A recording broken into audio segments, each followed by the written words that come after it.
ഇന്ന് രാവിലെ അടുക്കളയിൽ കയറിയപ്പം തന്നെ എന്തോ ഉണ്ടാക്കണം, എന്ത് ചെയ്യണമെന്നൊക്കെ ഒരു പ്ലാനിങ്ങേ ഇല്ലായിരുന്നു. അപ്പം പെട്ടെന്നൊരാഗ്രഹം, ഒരു പൊതിച്ചോറ് സെറ്റാക്കിയാലോ എന്ന്. കുറേ നാളായി ശരിക്കും പറഞ്ഞാൽ പൊതിച്ചോറൊക്കെ കഴിച്ചിട്ട്. അപ്പം ഇത് ഞാൻ നട്ടുണ്ടാക്കിയ വഴുതനങ്ങ തന്നെ കേട്ടോ. പക്ഷെ അത് പറിക്കുന്നതൊന്നും വീഡിയോ എടുക്കാനായിട്ട് എനിക്ക് പറ്റിയില്ല. കാർത്തികേയൻ എന്നെ അന്നേരം എൻ്റെ അടുത്ത് ചോദിക്കുകയും ചെയ്തു, നീ എന്തായിരുന്നു അത് വീഡിയോ എടുക്കാൻ ചെയ്യുന്നു.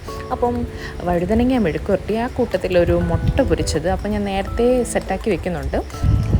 അടുത്തത് ഒരു ചിക്കൻ വറുത്ത് സെറ്റാക്കാമെന്ന് ഉള്ള രീതിയിൽ എല്ലാം സെറ്റാക്കി എല്ലാം പുരട്ടി വെച്ചിട്ടുണ്ട്. തൈര് എനിക്ക് മസ്റ്റാണ് ചിക്കൻ വറുത്തതിനകത്ത്, കുറച്ചും കൂടെ സോഫ്റ്റ് ആവാൻ വേണ്ടിയിട്ട് തൈര് നല്ലതാണ്. ഇനിയും ഇതെല്ലാം പോരാ, ഒരു ചമ്മന്തി ഇല്ലെങ്കിൽ എൻ്റെ കാർത്തികേയനൊരു സമാധാനം വരത്തില്ല. അതുകൊണ്ട് ചമ്മന്തി സെറ്റാക്കിയിട്ടുണ്ട്.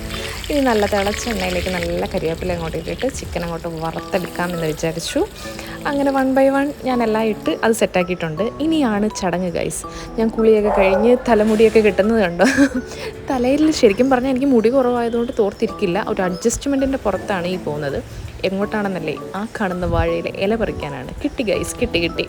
അങ്ങനെ ഒരു 2 വാഴയില ഞാൻ ഒപ്പിച്ചിട്ടുണ്ട്. അവിടെ ബംഗാളി ചേട്ടനുണ്ടായിരുന്നു, പുള്ളിക്കാരൻ ഇങ്ങനെ നോക്കി കൊച്ചെന്തോ ചെയ്യുന്നതെന്ന്. അങ്ങനെ നേരെ വന്ന് ഇലയൊക്കെ വാട്ടി സെറ്റാക്കി.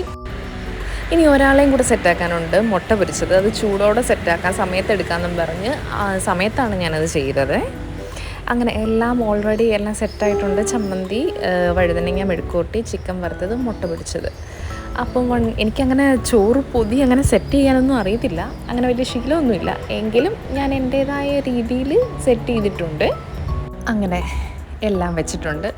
ഇനി പൊതിയുന്ന ചടങ്ങ് ഇച്ചിരി ടാസ്ക്കാണ്. ഞാൻ പറഞ്ഞല്ലോ, അത്ര എനിക്ക് എക്സ്പീരിയൻസ് ഇല്ല. അതുകൊണ്ട് ഞാൻ എൻ്റേതായ രീതിയിൽ ഒരു ചെറിയ പൊതിയൊക്കെ പൊതിഞ്ഞ് വെച്ചിട്ടുണ്ട്. ഇനി കാർത്തികേയൻ അറിയത്തില്ല കേട്ടോ, അവിടെ നിന്ന് എഡിറ്റ് ചെയ്യുകയാണ്. ഇതൊക്കെ ഞാൻ കാട്ടിക്കൂട്ടിയെന്നൊന്നും പുള്ളിക്ക് അറിഞ്ഞുകൂടാ. ഇനി കഴിക്കണം ഗൈസ്.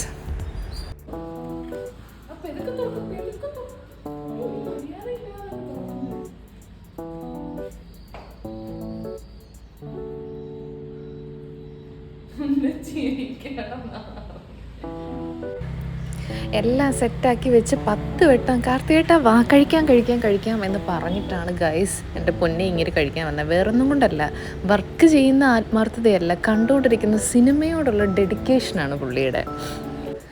അങ്ങനെ ഞങ്ങൾ കഴിച്ചുകൊണ്ടിരുന്നപ്പോഴാണ് ഓർത്ത്, അയ്യോ തൈര് മുളക് കൊണ്ടാട്ടം ഇന്നലെ ഉണ്ടാക്കിയതിൻ്റെ ബാക്കി ഞാൻ എടുത്ത് വെച്ചിട്ടുണ്ടായിരുന്നു. അപ്പോൾ അതിൽ നിന്നൊരു മുളകൊക്കെ എടുത്ത് നല്ല ബേഷ കഴിച്ചിട്ടുണ്ട്. ശരിക്കും പറഞ്ഞാൽ ഇച്ചിരി എനിക്ക് ചോറ് കൂടുതലായിരുന്നു, വേറെ നിറഞ്ഞു പോയി എന്നതാണ് ഇപ്പോഴത്തെ എൻ്റെ പ്രശ്നം. അങ്ങനെ ഇന്നത്തെ ആഗ്രഹം കഴിഞ്ഞിരിക്കുന്നു. അപ്പം ശുഭം, ടാറ്റാ.